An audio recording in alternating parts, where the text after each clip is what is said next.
One summer night in 1949, 3 gunmen walked into Bumpy Johnson's club in Harlem and opened fire. 4 men dead, a safe gone, and the whole neighborhood watched in silence, too afraid to speak. But within 6 hours of that attack, the man who ordered it lost everything: his money, his allies, his empire. So what exactly did Bumpy Johnson do that turned one brutal night into the complete destruction of a Brooklyn mob boss by sunrise? To understand how it all came apart so fast, we go back to the moment it truly began. The rain came in slow that night. Not the kind that soaks you through, just a fine, cold mist that settled on everything like a warning. It clung to the neon signs on Lenox Avenue, turned the sidewalks into black mirrors, and made the whole street smell like wet concrete and cigarette smoke. Summer in Harlem, 1949.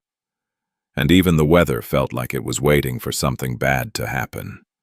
Inside St. Clair Club, the air was different, warm, heavy with bourbon and pomade and the low, steady breath of a room full of people who knew better than to ask too many questions. The saxophone was working through something slow and mournful in the corner, a sound that didn't ask for attention, just filled the space between conversations like water filling a crack in stone. Bumpy Johnson sat at his usual table near the back wall. Not hiding. Never hiding.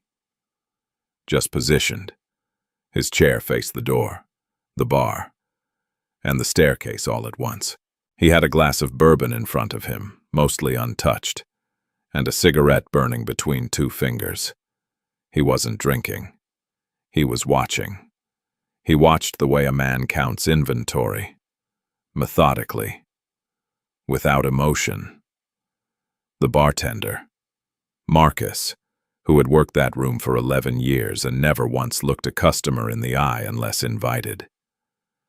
The waitress moving between tables, her tray balanced perfectly, her eyes doing the same quiet work Bumpy's were doing.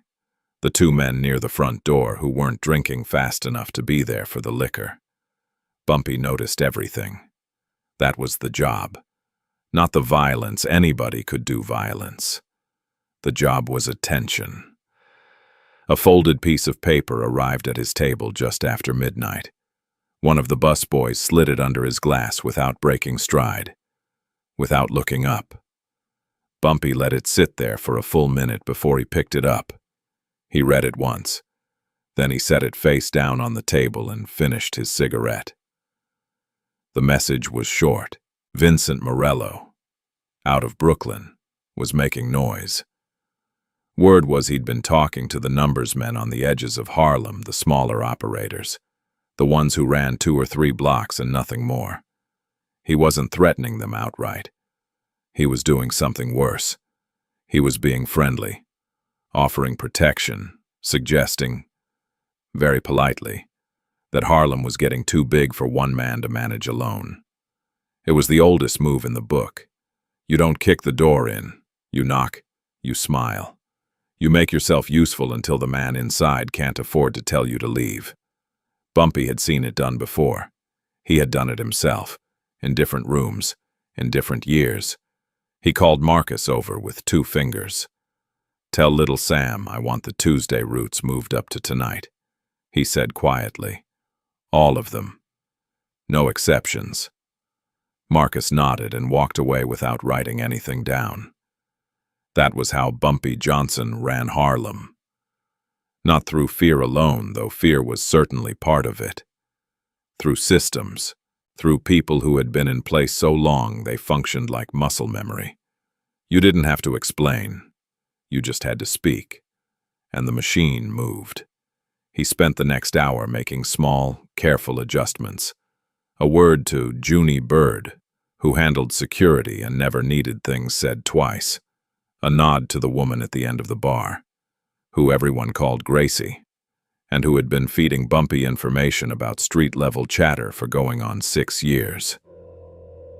A quiet instruction passed through 3 sets of hands to a numbers runner who operated out of a barber shop on 132nd Street.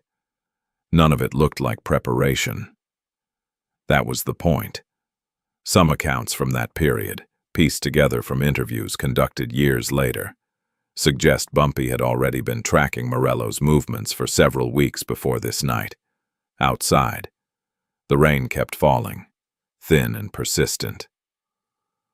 On Lenox Avenue, a drunk was arguing with a lamppost. A cab sat idling at the corner, its driver asleep behind the wheel. Two old men played dominoes under an awning, moving the pieces slowly, like they had nowhere else to be and no reason to hurry. Harlem looked like it was sleeping. That was the illusion Bumpy Johnson had spent 20 years carefully maintaining. A neighborhood at rest. A man at rest. A system so quiet and so deep that outsiders saw only the surface, the music, the lights, the easy warmth of a place that knew how to take care of itself. What they didn't see was the infrastructure underneath, the relationships that went back 15 years, the debts owed and the debts collected, the network of eyes and ears that stretched from 110th Street all the way up to the bridge, through barbershops and beauty parlors and corner stores and church basements. Vincent Morello wanted a piece of Harlem. Bumpy Johnson didn't say no. He didn't say anything at all. He just sat in the back of St. Clair Club and listened to the rain tap against the window. And he began, quietly and without any visible urgency, to make sure that by the time Morello made his move, every door in Harlem would already be shut. The old men on the block used to say that Harlem that night was so quiet you could hear the rain hitting the signboards a block away. They weren't wrong. But what they didn't say, what they couldn't have known, was that the quiet wasn't peace. It was a held breath. The Cadillac came at 1:15 in the morning. Black. Long. Moving too slowly for a neighborhood where everybody who had business moved fast. It rolled down the back alley behind St. Clair Club, the way a shark circles, no urgency, no noise, just presence. It stopped without pulling to the curb. The engine stayed running. The headlights stayed on. Junie Bird saw it first. He was standing in the shadow of the rear exit, a cup of cold coffee in one hand, saying nothing to nobody, which was exactly what he was paid to do. He watched the car for 30 seconds. Then he went inside and found Bumpy. He didn't interrupt. He just stood at the edge of Bumpy's sightline until Bumpy looked up. One look was enough. Bumpy set down his glass, excused himself from the conversation he'd been half present in, and walked to the back of the club. He didn't rush. He never rushed. Rushing told people you were afraid, and Bumpy Johnson had made a career out of never giving anyone that information. The man who stepped out of the Cadillac was named Frankie Vale. Not the original Frankie Yale. That man had been dead since 1928, shot in his own car in Brooklyn. This one was younger, thinner, with a mustache that he kept too neat for a man in his line of work. He wore a gray suit and black shoes and carried nothing visible in his hands. He had 3 men with him, all of whom stayed near the car. Vale was a messenger. Bumpy recognized the type immediately. Careful posture, rehearsed calm, the look of a man who has been told exactly what to say and is concentrating very hard on saying only that. They met in the alley. No handshake, just 2 men standing 4 feet apart in the rain. The Cadillac's headlights cutting long shadows behind them. "Mr. Morello sends his respects," Vale said. "He can keep them," Bumpy said. Vale smiled slightly, like he'd expected that. "He thinks Harlem is a big operation, too big for the current arrangement. He's interested in a partnership, something formal, revenue sharing, mutual protection, the usual structure." "The usual structure," Bumpy repeated. He said it the way you repeat something you want to make sure you've heard correctly, though he'd heard it perfectly. 40%, Vale said, "of the numbers, the clubs, the loan operation. 40% to Mr. Morello's organization. In exchange, Full backing from Brooklyn. Nobody touches you. Nobody touches your people. You keep running the day-to-day. Bumpy looked at him for a long moment, long enough that Vale's rehearsed calm started to develop a small crack along one edge. "Tell Mr. Morello," Bumpy said finally, "that I appreciate him sending a man in a nice suit. That's a courtesy I respect. But Harlem isn't a partnership. Harlem isn't for sale. And Harlem doesn't need protection from Brooklyn, because Brooklyn isn't what Harlem is afraid of." Vale straightened slightly. "Mr. Morello won't receive that well." "I know," Bumpy said. "Tell him anyway." Vale looked at him for another moment, then turned and got back in the Cadillac. The car pulled out of the alley without turning around, reversing all the way to the street, which was either a show of control or a sign that the driver was nervous. Bumpy watched until the taillights disappeared. Then he went back inside. He called a meeting that same night. Not a big one, just the people who needed to know. Junie Bird, Alma Reed, who ran the floor of St. Clair and missed nothing that happened on it. Reverend Arthur Cole, who was not actually a reverend but had been called one for so long that the name had stuck, and who served as Bumpy's primary source of street-level intelligence across a 12-block radius. And Marcus, the bartender, because Marcus heard everything and forgot nothing. They gathered in the back office, the door closed, the music from the main floor bleeding through the walls just enough to cover voices. "Morello sent a man tonight," Bumpy said. He didn't sit. He stood near the window and spoke without raising his voice. "He wants 40%. He's been talking to the small operators on the edges. He thinks if he builds enough pressure from the outside, the middle will give." Alma Reed crossed her arms. "What do we do?" "We don't give him anything to push against," Bumpy said. "No confrontation, no threats back. We make him feel like the pressure is working. Let him think we're afraid while we lock everything down underneath him." He gave each person a specific instruction. Alma was to watch for anyone new who started coming into St. Clair asking questions, buying too many drinks, staying too long. Reverend Cole was to quietly pass word through the church networks and the barbershop circuits that nobody was to accept money, offers, or conversation from anyone connected to Brooklyn without reporting it first. Junie was to add 2 more men to the overnight rotation without advertising the fact.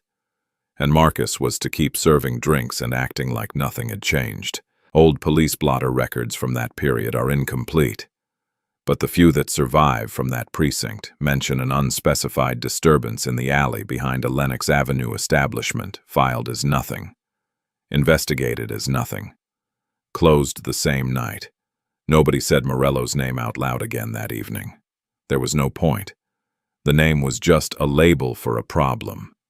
And Bumpy Johnson had never been interested in labels. He was interested in solutions. He stayed until closing, watched the last customer leave, stood at the bar and drank half a glass of bourbon while Marcus wiped down the counter.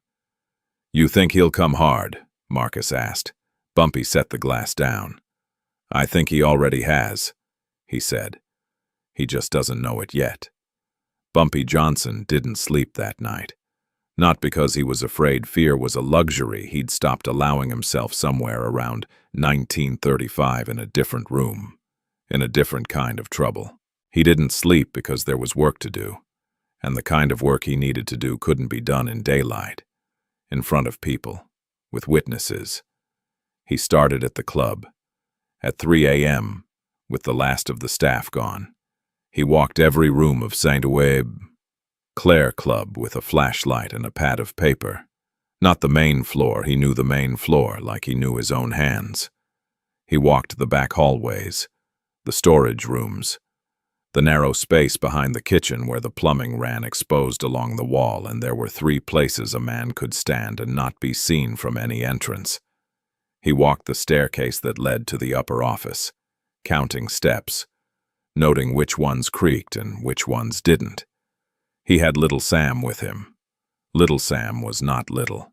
He was 6'3" and built like a man who had never once in his life considered walking around something rather than through it. He'd been with Bumpy for 8 years and communicated primarily through a series of nods that contained more information than most people managed with full sentences.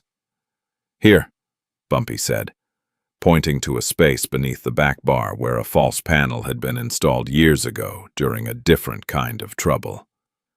"2 pieces, loaded. Nobody touches them except you." Little Sam nodded. They moved through the club like that for 90 minutes. Adjusting. Repositioning. A locked cabinet in the storage room was emptied and restocked. The rear exit was rekeyed. 3 additional men were added to the overnight rotation, not stationed at the door where they could be counted by anyone watching from the street, but placed inside, at tables, looking like customers who'd decided to stay late. The genius of it was that St. Clair Club looked exactly the same from the outside. Same lights, same music schedule, same door policy, same faces behind the bar. Anyone watching from Morello's side would see a club running its normal night. A man who hadn't taken the threat seriously. A target that hadn't moved. That was exactly what Bumpy wanted them to see. The intelligence about the hitmen came through Reverend Cole at just past 4 a.m., passed along a chain that started with a dishwasher at a restaurant in Crown Heights who had overheard the wrong conversation at the wrong time.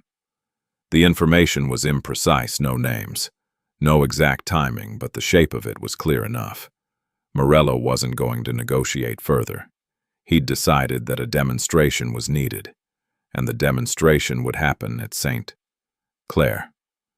Bumpy read the note, burned it in the ashtray on his desk, sat back in his chair. A lesser man would have closed the club, moved the money, pulled his people off the floor and gone somewhere safe to wait it out. That was the rational response. That was what Morello was counting on. A disruption, a show of weakness, a crack in the foundation that he could pour pressure into. Bumpy opened the club the next evening, exactly on schedule. He told only 4 people what he knew and what he planned. Junie Bird, who would manage the interior response. Little Sam, who would control the rear. Alma Reed, who would work the floor as normal, but had been given a specific signal to watch for and a specific thing to do when she saw it. And a man named Curtis Hayes, who nobody in the organization called by his real name and whom Bumpy had been keeping in reserve for nearly 2 years for exactly the kind of situation that required someone completely unknown. The briefing was short and specific. "They're coming in through the front," Bumpy said. 3 men, maybe 4. They'll try to look like customers. They won't be carrying anything obvious, but they'll be carrying. They'll want to get to the back of the room before they move, so they have the angle. "How do you want to handle it?" Junie asked. "Let them get to the back of the room," Bumpy said. Junie looked at him. "Let them settle in," Bumpy continued. "Let them think they've got the position they wanted. When they move, the lights go. Everything else happens in the dark." He said it simply, without drama, the way a man describes a procedure he has thought through completely and found no flaws in. The details of what was planned that night have never been fully documented in any official record, which is perhaps not surprising given what followed. Several of the men who worked St. Clair Club during that period were interviewed informally in later years. Their accounts differ on specifics, as eyewitness accounts always do, but they agree on one thing. They all said the same thing about that evening before the trouble started. They said Bumpy walked the whole club one more time around 9 p.m.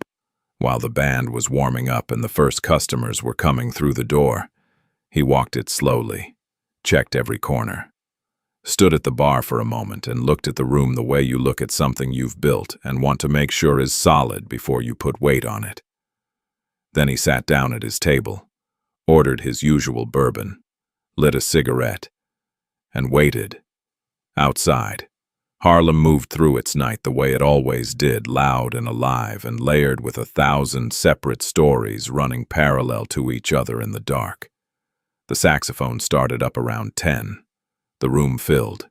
Glasses clinked. Money moved quietly under tables and across bars and through hands that knew better than to count it in public. Nobody in that room knew what was coming. Nobody. That is, except the man sitting at the back table with a mostly untouched glass of bourbon and eyes that hadn't stopped moving since he sat down. They came in at 11:47 p.m. 3 men. Not 4. As Bumpy had estimated, 3. They wore clean clothes. Nothing flashy. The kind of outfits designed to look like they belonged anywhere without belonging anywhere specific. The first one through the door was broad across the shoulders with a hat pulled low.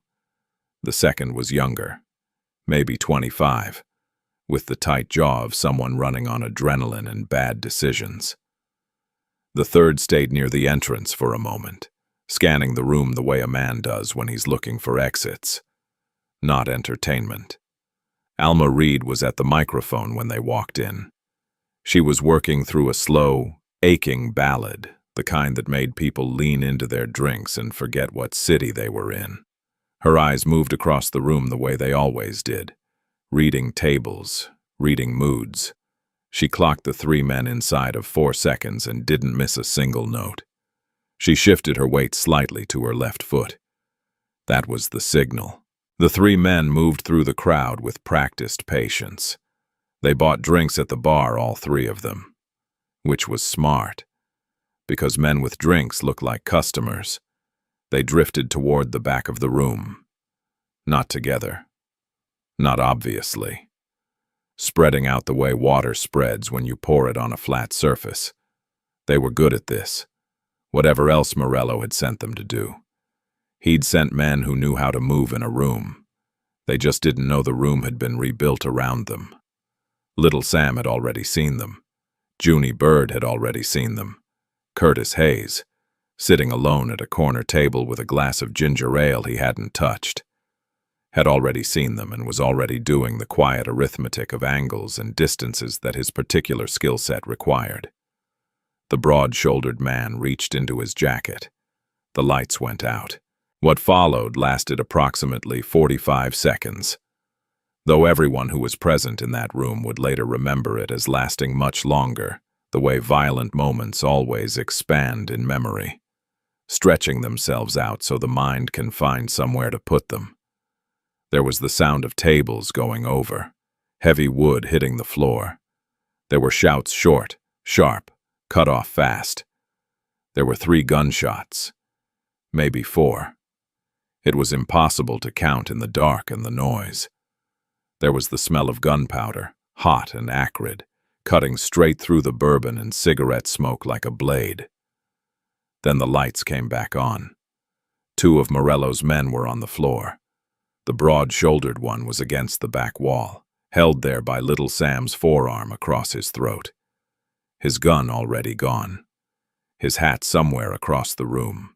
The young one with the tight jaw was face down on the floorboards, not moving, though he was breathing the shallow, stunned breathing of a man whose body had made a decision his brain hadn't caught up with yet. The third man, the one who had stayed near the entrance, was on his knees near the bar. He was bleeding from somewhere above his eye, and his hands were raised, and he was looking at Bumpy Johnson, who had crossed the room during the 45 seconds of darkness and was now standing 6 feet away from him with an expression that contained no anger whatsoever. That was the most frightening thing about it.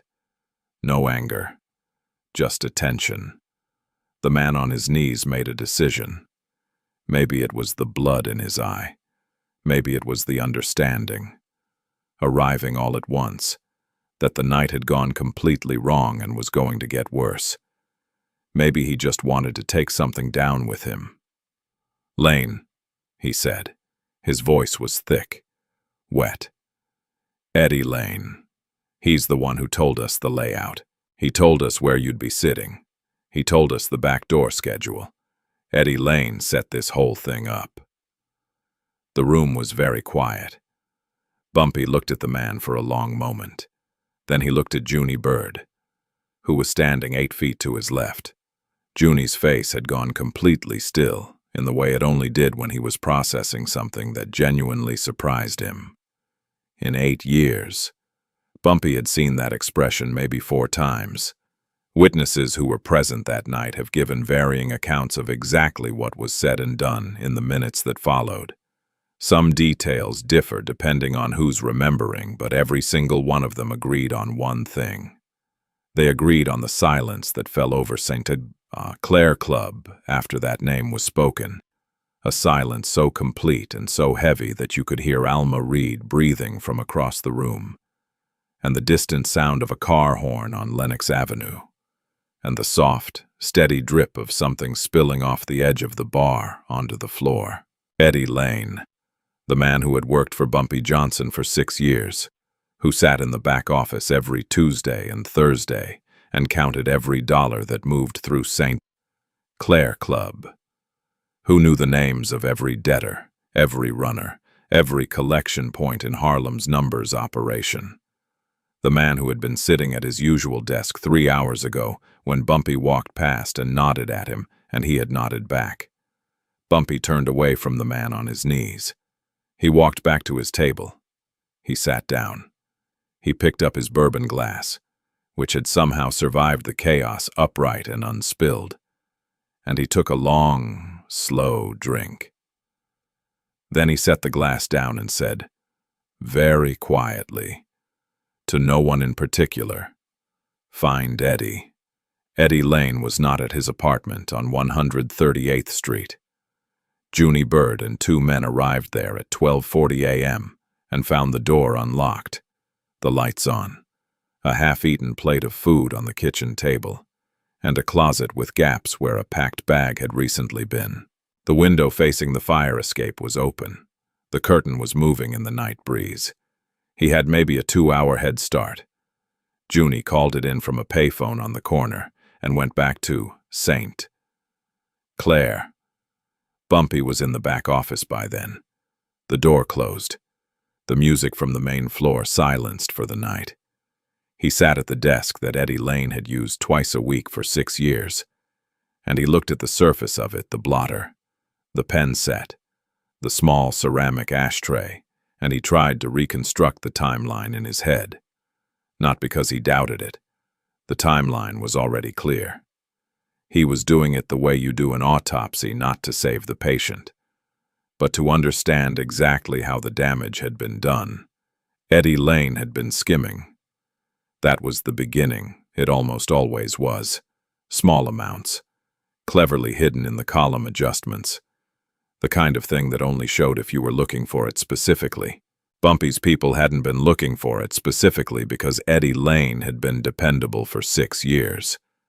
And 6 years of dependability buys a man a considerable amount of trust he hasn't actually earned.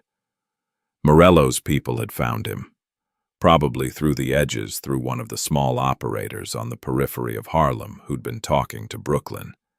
They'd found a man who was already stealing from Bumpy Johnson, which meant he was already afraid of Bumpy Johnson, which meant he was already looking for a way out. All they had to do was offer him one. What Eddie Lane had given them was worse than Bumpy had initially understood. He'd given them the ledger.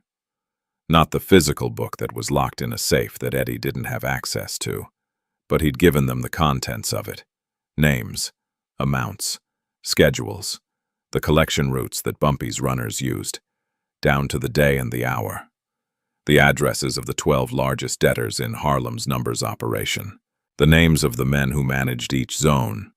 If Morello had that information and time to act on it, he didn't need to take Harlem by force. He could just walk in through the front door, debt by debt, block by block, and present himself as the new management. Bumpy sat with that understanding for a long time. Then he picked up the pen from Eddie Lane's desk, turned over a piece of paper, and started writing. He worked for 2 hours. By the time he was finished, he had a complete list of every piece of information Eddie Lane could have passed along, ranked in order of how much damage it could do in Morello's hands. Beside each item, he wrote a countermeasure: route changes, new collection schedules, new contact protocols for the 12 major debtors, a new location for the Tuesday counting operation. It was meticulous, exhausting work. The kind of work that didn't show. The kind of work that nobody would ever know about. Because if it was done correctly, the damage would simply never materialize, and people rarely credit what doesn't happen. Official records from that period contain no mention of Eddie Lane after the summer of 1949, no arrest record, no forwarding address, no paper trail of any kind, which was unusual enough to be worth noting. Around 3 a.m. Bumpy called Reverend Cole. "I need you to reach out to the 12 names on the Tuesday list," he said. "Tell them there's been a change in procedure. New contact. New location. New schedule. Tell them it comes from me directly. Tell them anyone who approaches them using the old information is not operating with my authority." "All 12, Cole asked. He was quiet for a moment. "That's a big signal to send." "I know," Bumpy said. "Send it anyway. I want Morello to know his information is already dead. I want him to know it before he tries to use it." He hung up and looked at the list on the desk in front of him. The fight with Morello had never really been about the Hitmen. Bumpy had understood that from the moment the man on his knees had said Eddie's name. The Hitmen were theater, a demonstration meant to rattle him, to show the neighborhood that Bumpy Johnson could be hit. The real attack was the ledger. The real attack was the system underneath, and the only way to defeat an attack on a system was to change the system faster than the attack could travel. He had perhaps 48 hours before Morello's people tried to use Eddie's information, possibly less. Bumpy folded his list, put it in his inside jacket pocket, and stood up from the desk. He looked at the surface one more time. The blotter, the pen, the ashtray. Then he picked up the ashtray and dropped it in the trash can on his way out the door. By Thursday morning, Vincent Morello's organization was guarding a ghost. It had started simply enough. Bumpy gave the first piece of false information to Lieutenant Russo on Wednesday afternoon. Not directly, which would have been obvious, but through a chain of 3 people, each of whom passed it along believing it was real. Russo was not corrupt in the traditional sense. He was just a man who talked too much when he thought he was getting useful intelligence, and Morello's people had cultivated him carefully over 2 years as a source of information about Harlem's operations. The information Russo received was this: Bumpy Johnson was moving his largest cash reserve on Thursday night. A transfer from the counting house on 131st Street to a new location uptown. 6 men. 1 vehicle. 11 p.m. Every detail was precise. Every detail was false.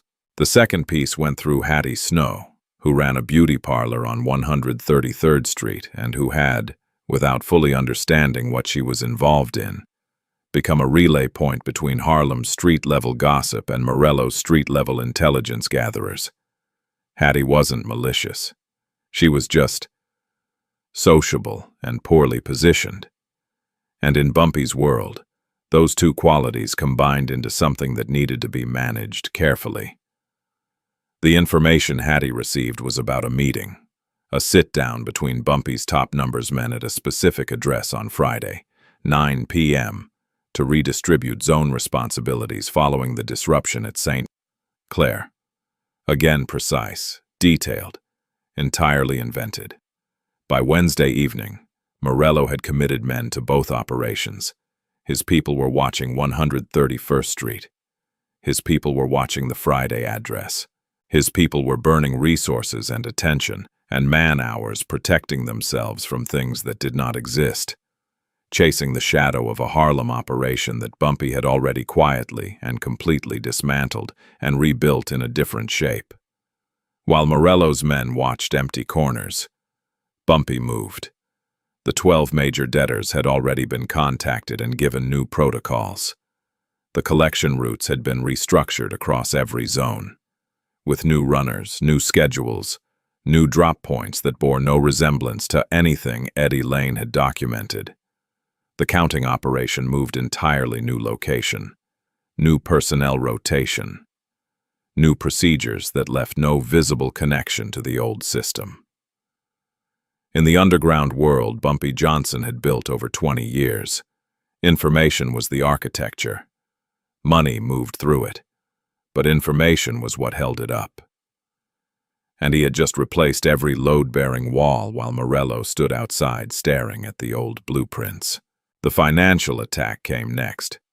Morello ran his Brooklyn operation on credit, not unusual in that world, but it meant he had two primary backers whose continued support was essential to everything he did. One was a man named Sal D'Amico, who operated out of a social club in Red Hook and whose money went in and out of 3 different legitimate businesses as cover. The other was a finance arrangement through a lawyer named Benny Klein, who managed relationships between several independent operators and the larger organized structures above them. Bumpy reached Sal D'Amico through channels that took 2 days and 3 intermediaries to construct. He didn't threaten. He didn't offer money. He simply made sure that Sal D'Amico received, from multiple independent sources, a very clear and consistent picture of what was happening to Morello's Harlem operation, the failed hit, the burned intelligence, the men sitting on empty corners watching nothing. He made sure D'Amico understood that Morello had committed significant resources to a campaign that had already failed, and that the man running that campaign had done so on the basis of information that turned out to be worthless. In that world, nothing killed confidence like incompetence, and nothing communicated incompetence like a man spending money to guard something that wasn't there. Sal D'Amico froze his credit line to Morello's operation on Friday morning. No announcement, no confrontation. He simply stopped returning calls and instructed his bookkeeper to hold any outgoing transfers pending review. In the underworld, there's an old saying: rumor travels faster than any bullet ever cast, and by Friday afternoon, that freeze was already being whispered about in 3 different neighborhoods. Benny Klein heard it by Friday evening. He was a cautious man by profession. Lawyers in his position had to be, and caution told him that an operation losing its primary credit line was an operation with problems that were likely to get worse before they got better. He began quietly distancing himself from the Morello arrangement, which in practical terms meant that certain introductions stopped happening and certain calls stopped being made. Morello, by Friday night, had men watching 2 empty locations, a frozen credit line, and a lawyer who was no longer answering his calls. He didn't know it yet. That was the elegant part. The information blackout worked both ways. The same false intelligence that was keeping his people occupied was also keeping him from getting accurate reports about what was actually happening to his infrastructure. He was managing a crisis he couldn't see, with resources he no longer had, based on information that had been dead since Wednesday. Bumpy spent Friday evening at St. Clair Club. The room was full. The music was good. And the money was moving through channels that Morello's organization couldn't find because they no longer existed in any form that matched the map Eddie Lane had provided. He sat at his table, drank his bourbon slowly, watched the room. Junie Bird came by around 10 and leaned down close. D'Amico froze the line, he said quietly. Bumpy nodded once. Klein's gone quiet too, Junie added. Bumpy picked up his glass. Give it until morning, he said. By morning, Morello will know exactly how much trouble he's in, and then we'll see what kind of man he really is. Sal D'Amico made 1 phone call on Saturday morning. Not to Morello, not to anyone in Morello's organization. He called a man named Pete Garone, who ran a numbers operation out of the Bronx and who had been loosely affiliated with the Brooklyn structure for going on 4 years. The call lasted 6 minutes. D'Amico didn't explain himself in detail. Men like him never did, but the substance was clear enough. He was stepping back from the Harlem situation. He didn't like the shape of it. He didn't like what he was hearing. Pete Garone thanked him for the call and hung up. Then he made 3 calls of his own. That was how it moved. Not through announcements, not through confrontations. Through the quiet, lateral spread of information among men who valued their money more than their loyalty and who had learned. Through long experience, to read the early signs of a sinking operation before the water reached their ankles. By Saturday afternoon, Vincent Morello knew something was wrong. He didn't know the full shape of it yet. His intelligence was still coming in fragmented pieces that didn't quite connect. Reports from men on the street that contradicted each other in ways he couldn't reconcile. His people had watched 131st Street all Thursday night and seen nothing. The Friday meeting address had been empty. He'd lost 3 men at St. Clair Club, one of whom was still in no condition to give a coherent account of what had happened in that room. And now Sal D'Amico wasn't returning calls. Morello called a meeting at a restaurant in Bay Ridge that he used for serious conversations, a back room with no windows, a owner who knew better than to remember faces, and a table large enough for 8 men to sit without crowding each other. He had 6 men there by 2 in the afternoon, his top lieutenants, the people who were supposed to have answers. What he got instead was a room full of men who were very carefully not looking at each other. "Someone talk to me," Morello said. His voice was flat, not raised. Men who raised their voices were men who'd lost control of a situation. Morello prided himself on never losing control. "Tell me what happened at St. Clair. Tell me why my men walked into a room that was waiting for them. Tell me how Bumpy Johnson knew." Nobody answered immediately. That silence cost 2 of the men in that room considerably, though neither of them knew it yet. Finally, a lieutenant named Caruso spoke. He was careful, methodical, and honest to a fault, which in that room was both a virtue and a liability. "The layout information was accurate," he said. "The club was exactly where Lane said it was, exactly as he described it. But the response, the lights, the positioning that wasn't in anything Lane gave us. Johnson moved things after Lane gave us the information." "How far after?"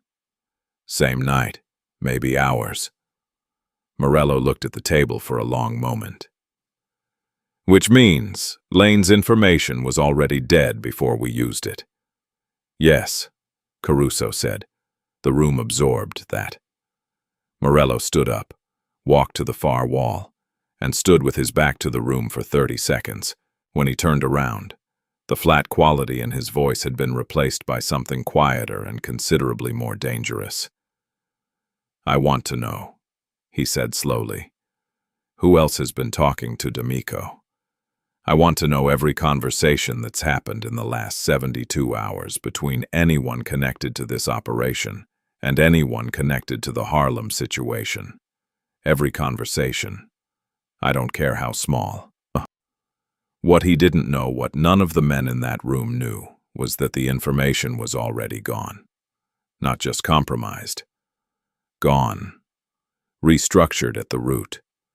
Rebuilt into a new shape that bore no relationship to anything Eddie Lane had documented. The roots, the contacts, the schedules, the debtors, all of it had been moving through new channels since Wednesday night, leaving the old map as accurate as a blueprint for a building that had already been torn down. Benny Klein stopped returning Morello's lawyer's calls that same Saturday. He did it without explanation, which was itself an explanation in that world. Silence from a lawyer meant the math had changed, and the new math didn't include you. 3 of Morello's mid-level operators heard about D'Amico's freeze by Saturday evening. 2 of them began quietly liquidating their exposure to the Brooklyn operation, calling in small debts, declining new arrangements, making themselves slightly harder to find. They weren't running, not yet. They were just repositioning themselves at a careful distance, the way men do when they sense that something large and heavy is about to fall and they want to make sure they're not standing underneath it.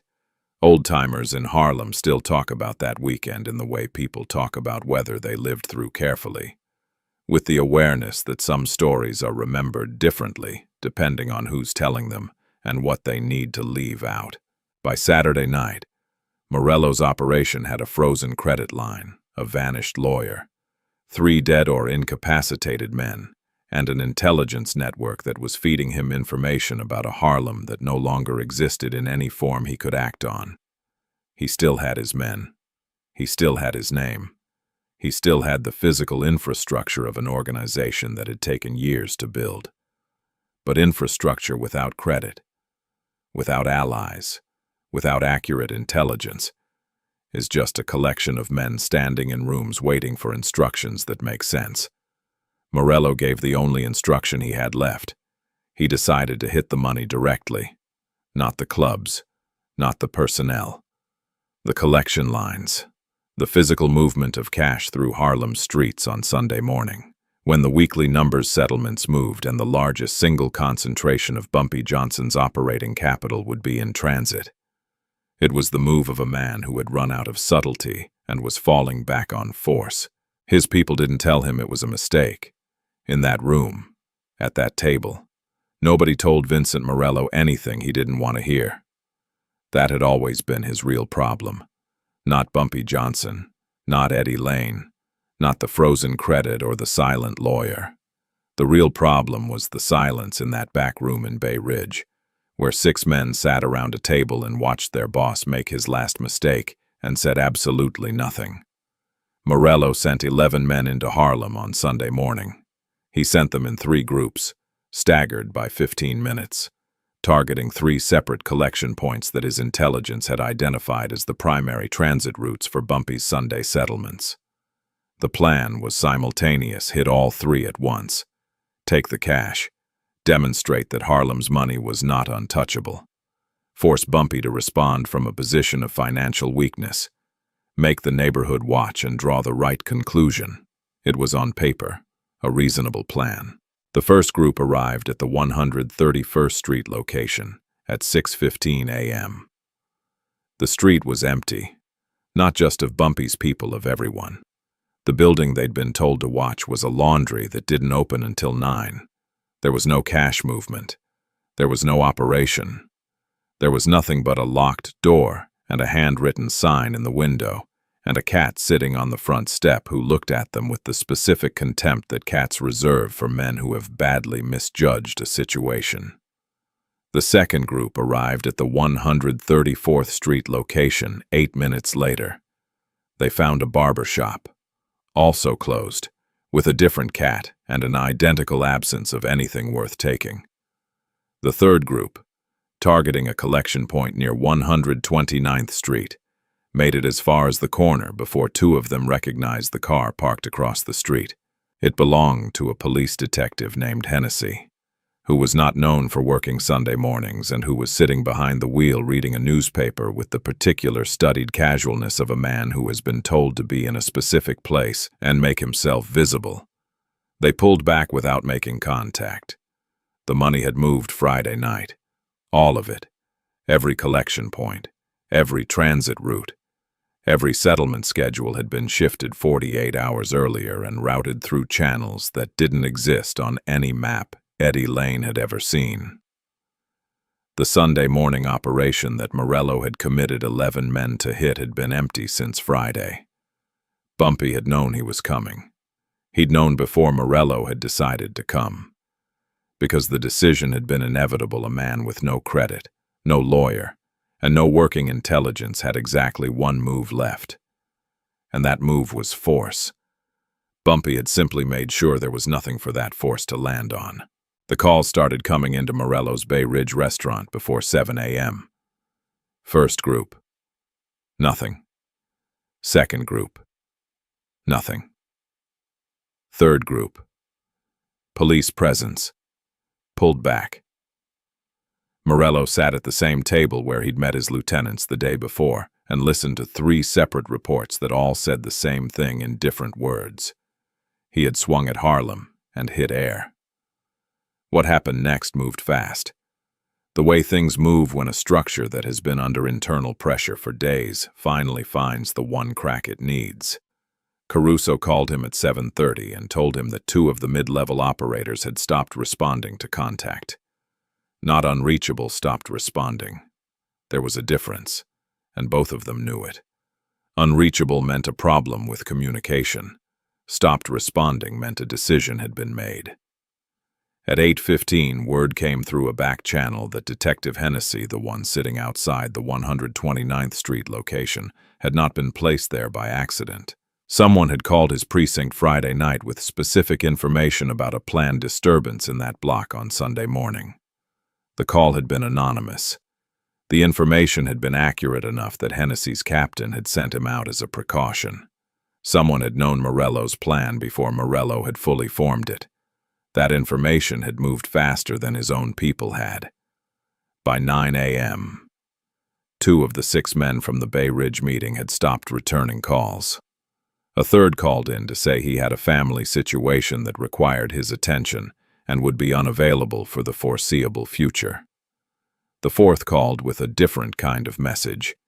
He told Morello, in very careful and indirect language, that the general feeling among people he'd been speaking with was that the Harlem situation had become untenable and that a graceful withdrawal was probably in everyone's interest. He said it the way a man delivers a message. He didn't compose himself carefully, with the rhythm of something rehearsed. Morello understood immediately who had composed it. He sat alone at the Bay Ridge table for a long time after that call ended. The restaurant was empty too early for lunch. The staff not yet arrived. The only sound was the street outside and the distant cry of gulls over the water. No official report was ever filed that accurately described what Vincent Morello did or decided in that room on that Sunday morning. And the men who might have known chose, for reasons of their own, to remember it differently. What the neighborhood knew was what it could see. By Sunday afternoon, the cars that had been circling Harlem's edges for the past week were gone. The men who'd been making quiet inquiries at the peripheral operations had stopped making them. The pressure that had been building since Frankie Vale stepped out of a black Cadillac into the alley behind Street Claire Club had simply stopped. Not with a confrontation, not with a final shot or a last message or a formal declaration of anything. It stopped the way a storm stops, not because someone defeated it, but because it ran out of the conditions it needed to keep moving. Morello was still alive. His name was still on paper somewhere. He still had men who technically worked for him in a restaurant in Bay Ridge where he still occasionally sat at the back table. But the empire was gone. Dissolved before sunrise on a Sunday morning in the summer of 1949. Not by gunfire, but by the slow, relentless withdrawal of everything that had held it together. Harlem didn't celebrate. It just exhaled. Saint. Claire Club opened at its usual time on Monday morning. The doors unlocked at 11. Marcus was behind the bar by 11:15, wiping down the counter with the same cloth he always used, moving in the same pattern he always moved in. Left to right. Top to bottom. The way a man does when a routine has become so deeply embedded that it runs on its own without requiring thought. The chairs came down from the tables. The lights went up to their daytime level lower than nighttime, warm and amber. The color of a place that knows what it is and doesn't need to prove it. Alma Reed arrived at noon. She came in through the side entrance, hung her coat on the hook by the door, and went directly to the small room off the main floor where she kept her things and ran through her scales before a set. Nobody told her to come in. Nobody had called her. It was Monday, and Monday was a work day, and Alma Reed had been working Mondays at St. Clair for 9 years. She sang her first set at 1 o'clock, a standard set, slow, precise. The The kind of singing that doesn't ask anything of its audience except to sit still and let it happen. Two men at the bar stopped their conversation halfway through the second song and just listened. That was the effect Alma Reed had on a room. She didn't chase attention. She simply sang until the room came to her. The numbers operation resumed through its new channels without announcement. The runners moved on the new schedules, to the new drop points, through the new routes that bore no resemblance to the old ones. The 12 major debtors had been contacted, re-established under the new protocols, and were operating exactly as they had before, just through a different architecture that left no visible footprint of the transition. From the outside, if you didn't know what to look for, nothing had changed. That was the point. That had always been the point. Bumpy Johnson arrived at St. Clair at 2 in the afternoon. He came in through the front door, which he didn't always do, and he walked to his table at the back of the room, which he always did. He ordered bourbon, which Marcus had already poured before Bumpy reached the chair. He sat down, picked up the glass, and looked at the room. Junie Bird was at his post near the rear exit. Curtis Hayes was at the corner table, back in his usual spot. Ginger ale untouched. Alma Reed was between sets, speaking quietly with the piano player about something that was making them both smile. Marcus was doing inventory behind the bar, moving bottles with the focused, methodical attention of a man who takes the small things seriously, because the small things are what hold everything else up. The room was clean. The music was good. The money was moving. Bumpy drank his bourbon and said nothing. Reverend Cole came in around 3 and sat across from him. He didn't ask for a drink. He folded his hands on the table and looked at Bumpy with the expression of a man who has something to report and is deciding how much of it actually needs to be said out loud. "Morello's people are gone," he said finally. "I know," Bumpy said. "Word from the street is he's pulled back entirely. No presence north of 110th. His people on the edges have gone quiet or gone home." Cole paused. "Some people are saying you broke him. Some people are saying he chose to walk away." "Some people talk too much," Bumpy said. Cole almost smiled. "What do you want me to tell them?" Bumpy looked at the room for a moment, at Marcus behind the bar, at the two men who'd stopped talking to listen to Alma sing and who were now back to their conversation. Relaxed. Comfortable. The way men are comfortable in a place where they feel safe. At the light coming through the front windows, warm and flat. The particular quality of summer afternoon light in New York that makes everything look slightly more permanent than it actually is. "Tell them St. Clair's open," he said. "Tell them the music's good and the bourbon's cold, and there's nothing unusual happening. Because there isn't." Cole nodded and stood up. "One more thing," Bumpy said without looking up from his glass. "Eddie Lane." Cole waited. "If anyone asks, and someone will, eventually Eddie Lane left town for personal reasons. Family matter up north. Nobody knows exactly where." He paused. "That's the story. It's the only story." Cole left without another word. A few of the smaller local papers that week ran brief items about a disturbance on Lenox Avenue the previous weekend minor incident. No arrests, no injuries reported. 2 lines buried in the back pages alongside advertisements for furniture stores and patent medicines. That was the full public record of what had happened. No investigation, no official accounting, no names connected to any of it in any document that survived. Just 2 lines in a paper that most people threw away without reading, and a neighborhood that had watched and understood and was now, quietly and collectively, going back to its business. That was how power actually worked in Harlem in 1949, not through declarations, not through visible demonstrations of strength. Through the texture of daily life, the club that opened on time, the music that started on schedule, the money that moved through its channels without interruption, through the simple, undeniable fact of continuity. Vincent Morello had tried to change that texture. He had sent men into the room, and the room had absorbed them. He had sent money after intelligence, and the intelligence had been dead before he spent it. He had built pressure and aimed it at a structure that had quietly rerouted itself around every point of impact.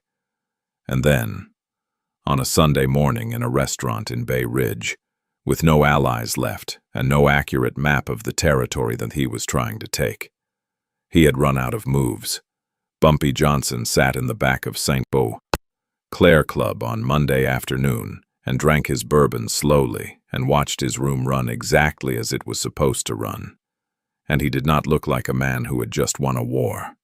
He looked like a man having a quiet afternoon, which was, in the end, the most powerful thing he could possibly look like, because the neighborhood saw it. The runners saw it. The debtors and the bar owners and the numbers men and the men on the corners who tracked every shift in the balance of things saw a man sitting at his usual table in his usual chair drinking his usual drink. And they understood without being told that whatever had happened over the past week had resolved itself in the only way that mattered. The man was still there. Harlem was still his. And nothing, not the rain, not the guns, not the betrayal. Not 11 men hitting empty corners on a Sunday morning. None of it had moved him an inch from where he had always been. Vincent Morello kept his name on paper. That was all he kept. Harlem went back to what it always was, jazz drifting through open windows, cash moving through careful hands, and agreements made in rooms that history never quite managed to find. Bumpy Johnson didn't hold a ceremony. He didn't make a speech. He sat in the back of Street Clair Club and let the neighborhood draw its own conclusions, which it did, quietly and completely, the way Harlem always did. They said he won not because he was faster with a gun, but because he understood something most men never learn, that real power doesn't announce itself. It simply remains, long after everything sent against it has exhausted itself and gone home. The question that stays with you is the one that has no clean answer. If you were sitting in that chair, with the wrong name in the wrong hands and 11 men coming for something you'd spent a lifetime building, would you move fast? Or would you go still and let the storm burn itself out? If these stories from the dark corners of old New York stay with you the way they stay with us, there are more waiting, each one a little harder to believe, each one true enough to matter. Hit subscribe so you don't miss what's coming next. And if this one earned it, a like helps more people find their way here. We'll see you in the next story. Now, what would you have done differently from Bumpy that night? And of everything he used against Morello, the false intelligence, the financial pressure, the patience, which one do you think was his most dangerous weapon?